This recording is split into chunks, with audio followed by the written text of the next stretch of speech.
Welcome to the Deep Dive. I am your host. And I am your resident expert. And today we are exploring the honestly terrifying and highly hackable architecture of human attention. We've pulled together a wildly eclectic stack of sources for you today. Yeah, we are looking at notes that span from Aristotelian philosophy and personal knowledge management databases to the neurophysics of human focus. Right, and even the acoustic science behind Taylor Swift. It sounds like a chaotic mix, I know, but there is a brilliant, undeniable thread tying it all together. There really is. The core mission of this deep dive is to understand how your focal point literally constructs your reality. I mean, from the way you organize your digital files, to the way you watch sports, to the way you listen to music. So for you listening right now, we want you to think about your own daily focus. Are you actively tuning your attention, or are you just letting the noise of the world dictate what you see? Because to show you how easily that noise takes over, I want you to imagine a basketball superstar playing in the finals. Okay, setting the scene. We're talking a tied game, final quarter, billions of people watching live around the globe. He walks up to an opponent and whispers a secret in his ear. Ooh, high stakes. Exactly. And suddenly, a massive dramatic argument breaks out on the court. I mean, players are shoving, the referees are blowing whistles, the camera operators are zooming right in on the conflict. Naturally. And while every single person in the arena and a billion people at home is staring dead at that fight, the superstar casually walks away from the drama, strolls right up to the hoop, and dunks the ball.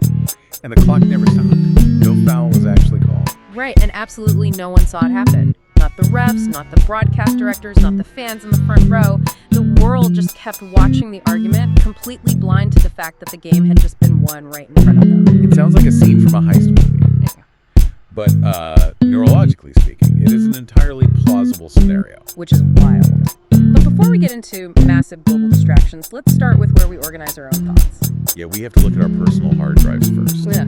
Our digital workspaces. Because there's this fascinating framework in our notes about treating a productivity app like, say, a Notion database or an Obsidian vault, not as a boring filing cabinet, but as a living Aristotelian ecosystem. We call it the cybernetic soul. Right. It is a profound way to look at personal knowledge management, because instead of just creating endless folders and dumping files into them until they are forgotten, this framework borrows from classical metaphysics to explain how ideas actually grow.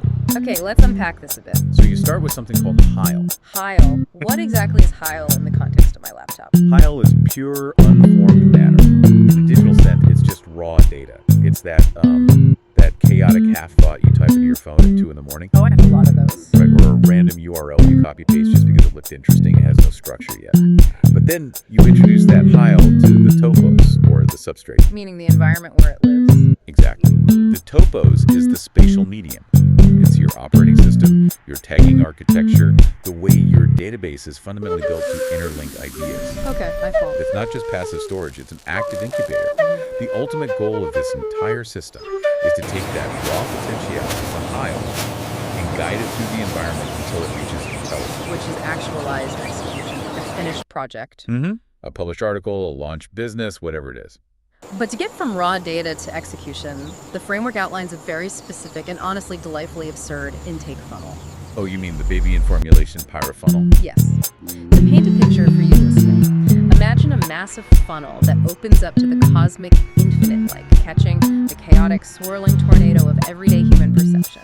Right. And the goal of this funnel is to distill that massive storm down into a single, isolated drop of DNA in a petri dish.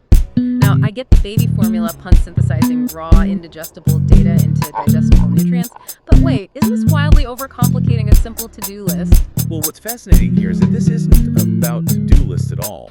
It's about extended cognition. Extended cognition. Yeah, it's the concept that your mind doesn't actually end in your skull. It extends out into your environment and your tools. When this framework uses the word baby in that funnel, it's referencing the Zen concept of Shoshin. Oh, which translates to beginner's mind. Precisely. Looking at things without the baggage of being an expert. The baby looks at the world. They don't have preconceived filters yet. They just see pure, unformed shapes, colors, and movement. Whereas adults are incredibly quick to categorize things. Exactly. We look at a piece of information and immediately say, oh, that's useless, or that belongs in the workflow. Right. But by doing that prematurely, we accidentally filter out genius ideas before they have a chance to connect with anything else. So by building the cybernetic soul in our apps, we are essentially building a safe space to be a baby again. Yes, you maintain the eyes of a baby by suspending your judgment. You don't just file information away to die, you create an epistemological airlock. I love that phrase, epistemological airlock. It's a protected laboratory. It's where chaotic, spontaneous energy from the outside world is captured and safely incubated. You let the ideas bump into each other without forcing them into a strict hierarchy. And eventually the IntelliKey emerges on its own. Exactly. Well, that idea of viewing raw data with the eyes of a baby actually scales up into a massive philosophical metaphor later in the research. The cosmic baby metaphor. Yes. It proposes that the way we organize our individual minds is a fractal reflection of how the universe organizes itself. It is a beautiful concept. It suggests that the universe itself is an infant, slowly waking up and learning to move its massive, infinite form. Think about how a human baby learns to articulate its hands and legs. They play with puzzle toys. Right, they grab blocks, they try to fit shapes into holes. They figure out their own physical boundaries by interacting with external objects. Exactly. So scale that up. The deep challenges of human existence, our biology, our pursuit of longevity, the complexities of healing and disease, these aren't just random struggles. They are the complex, problem-solving toys. Yes, placed in the cosmic crib. By interacting with these puzzles through us, the universe is learning its own telemetry. And our individual thoughts, our specific points of focus, are the literal levers moving that massive cosmic crane. Okay, wait, you're telling me the universe is an infant playing with human biology as a toy to figure out how its arms work? I know. It sounds a bit too sci-fi. Ground that for me. How does this lever of focus actually work in physical reality right now between two people? Well, we can look directly at the neurophysics of attention. First, we have to debunk a very common myth, which is scopisthesia. Oh, the psychic staring effect. That feeling that someone is staring back of your head, you turn around and You're right. It feels magical. You can't actually feel or gaze. You don't have psychic receptors in the back of your neck. that would be cool, though. It would. But what you do have is a hypersensitive gaze detection system hardwired into your amygdala. It's left over from our days as prey animals. However, while staring isn't psychic, human focus is incredibly metabolically expensive. Oh. And it is highly contagious. So what does that mean, metabolically expensive? It requires immense physical resources. When you intensely focus on something or someone, your brain literally has to reallocate glucose and oxygen to specific neural networks in the prefrontal cortex. It is a biological investment. So what does this all mean? I'm not sending out magical Wi-Fi signals when I stare at you, but my intense physical focus triggers micro-expressions and behavioral cues. Yes, and those cues literally force your brain to match my energy expenditure. Wow, it sounds like we are all just walking tuning forks. That is a perfect way to put it. And the science confirms this through a process called brain-to-brain synchrony. Researchers measure it using a technique called hyperscanning. Hyperscanning? Yeah. When two people deeply connect, whether they are sharing a focal point, working on a puzzle, or even just locked into a compelling story together, their brainwaves physically sync up. They literally get on the same wavelength. Specifically in the gamma band, which is the frequency associated with high-level insight and conscious perception. But it goes beyond brainwaves. Even their autonomic nervous systems align. Wait, really? Yeah, their heart rate variability, or HRV, starts to synchronize. You are never just an isolated entity passively observing the world. You're actively participating in recursive loops of joint attention. Your focus physically alters the nervous system of the person you're engaging with. Which is an incredible superpower when you use it for empathy or teamwork. But, and here's the scary part, if human attention is this physically powerful, this metabolically heavy, and this contagious, what happens when someone learns to weaponize it on a massive scale? That brings us back to the basketball court. Yes. I was looking through this wild hypothetical about a basketball game that could break the internet. How on earth does a player dunk in front of a billion people without a single person noticing? It relies on hijacking the biological limits of the human eye. Walk me through the mechanics of that, because it sounds impossible. There's a well-documented psychological phenomenon called inattentional blindness. The brain has a finite perceptual load. Okay. When the players start arguing on the court, that creates a high-stakes social conflict. Evolutionarily, Humans are primed to prioritize social drama over almost anything else, because tracking shifting allegiances and physical threats was vital to our survival. So the audience's entire perceptual load is instantly monopolized by the argument. Exactly. But surely out of a billion people, someone's eyes would drift over to the hoop, right? I mean, the player dunking isn't invisible. Their eyes might physically sweep past the dunk, but the brain won't register it. And that is because of a mechanism called saccadic suppression. Saccadic suppression, what is that? When your eyes move quickly from one point to another, say, darting from the referee back to the arguing players, that rapid movement is called a saccade. Okay, got it. During a saccade, your brain essentially shuts off its visual processing so you don't get motion sickness from the blur. Whoa! Yeah. For your brain to actually encode a visual memory, your eye needs a fixation duration. It has to pause and lock onto an object for about 100 to 600 milliseconds. So if the eyes are just frantically darting around the periphery of the hoop to get back to the juicy drama of the argument, there is zero connection. Exactly. The brain literally fails to encode the event. The light hits the retina, but the conscious mind is simply slower than the visual data. The dunk happens in a cognitive blind spot. Here's where it gets really interesting, but also kind of terrifying. Imagine what happens after the game. Let's say an ISO camera, an isolated feed that was locked onto the hoop and wasn't distracted by the broadcast director, leaks online the next morning. The undeniable proof. Right, it shows the crystal clear reality. The player hiding the ball in his hip, waiting for the audience's attention to peek on the fight, and then just strolling to the rim. Even with 4K video proof, the consensus is that the public wouldn't buy it. They would sooner believe that a global cabal of stage magicians orchestrated a deepfake broadcast than admit their own eyeballs betrayed them. We literally invent a conspiracy theory to protect our fragile reality.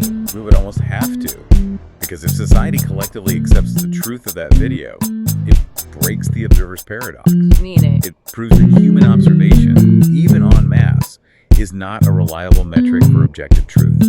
If a superstar repeated this hack, the collective reality of the sport collapses. Like, why keep score if we can't trust what we see? Wow. And there are real-world ethical dangers here, too. The research points out that sudden, massive crowd distractions, these manufactured attentional black holes, can cause deadly surges and trampling in stadiums. It's a stark reminder that our perception of reality is just a controlled hallucination that we all happen to agree on. Once you manipulate the focal point of the consensus, the hallucination shatters. If our normal gaze is this easily hacked and manipulated, it proves that our standard way of seeing the world is highly flawed. Oh, absolutely. Which transitions us perfectly into asking, what happens when a mind naturally looks at the world differently? Like an AI looking at a game we thought we had solved for centuries. You're talking about AlphaZero. Right, let's look at chess. For hundreds of years, humans assigned absolute point values to chess pieces to make sense of the board. A queen is worth 9 points, a rook is 5, a lowly pawn is 1. It was a rigid, consensus-driven hierarchy. Then Google DeepMind unleashes the AI, AlphaZero. Right. It learns the game entirely on its own, and it completely throws our human consensus out the window. AlphaZero regularly sacrifices its major pieces, like queens or rooks, for seemingly no reason. Why does it do that? Because AlphaZero realizes that absolute values are an illusion. It recognizes that a lowly H-pawn, sitting in a very specific geometric spot on the board, might hold the highest situational relevance in that exact microsecond. It doesn't care about the labels we invented. Exactly. Yeah. It only cares about the underlying physics of the board. And this revolution in artificial intelligence perfectly mirrors a massive shift happening right now in psychology, specifically regarding neurodivergence and a framework called acceptance and commitment therapy, or ACT. It really does. Historically, the psychiatric field had a very rigid, hierarchical view of the mind. Back in 1911, William Bleuler actually grouped autism together with schizophrenia, defining it as a detachment from reality. Wow. Yeah, the classic medical model viewed a neurodivergent mind as a broken piece on the board that needed to be repaired to play the normal game. But that model is finally being dismantled. Drastically. Today, ACT uses something called the chessboard metaphor, which represents a concept known as self as context. Okay, what does that mean? It teaches us that you are not the pieces. You are the board itself. All 32 pieces on the board. Your anxieties, your moments of joy, your evidence-based rational thoughts, and even your speculative or obsessive thoughts. They all belong to you. So the goal of therapy isn't to fight or remove the bad pieces. Exactly. It's to zoom out and observe the whole system holding them. Wait, so instead of trying to fix a neurodivergent mind to fit the neurotypical mold, we should be looking at them like Alpha Zero. Like, an autistic hyperfocus isn't a glitch, it's a strange attractor. Precisely. I want to pause on the strange attractor concept because that sounds like advanced chaos math. What exactly is that? In chaos theory, a strange attractor is a specific state or pattern that a complex, chaotic system naturally gravitates toward over time, despite the randomness. Think of a pendulum swinging wildly but constantly being pulled back toward a specific gravitational center. So an autistic special interest is a cognitive strange attractor. They are valuing the pieces on the board based on a completely different, highly specialized frequency. They aren't detached from reality, they're just ignoring the arbitrary 9-point value we assign to the queen. If we connect this to the bigger picture, mental health isn't about repairing a broken machine to fit a factory mold. It's about finding resonance. A neuroconvergent mind, the typical consensus-driven gaze, is excellent at seeing the forest. They see the social cues, the big picture, the shared hallucination. Right. But a neurodivergent mind is tuned to a much higher fidelity frequency.